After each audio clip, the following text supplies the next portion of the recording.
Hi guys, welcome to my vlog. Niami karon sa elementary school Malbog. Hagna, look.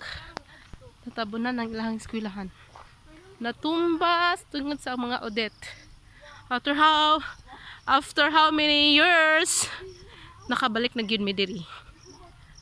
Naguba ang dako nga kahoy oh. Dala na bata nagkuha niya no, naglingkod-lingkod ang dakong kahoy. Halag stage, di na makita.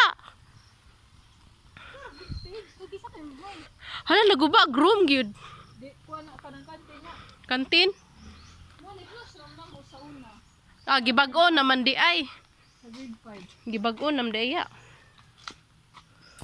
Padulong mi karon sa amuang balay. Unya ni shortcut mi diri sa eskwelahan nga Malbog. Daghan nam din na renovate ang eskwelahan ninyo ya. Unya murag layo-layo gyud ni atong bagtason ga. Ah, ani mo manguli ya, ani mo age. Ni daghang kakahuyan.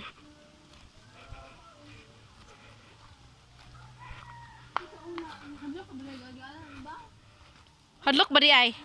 Stop sa ko, balik ra ko.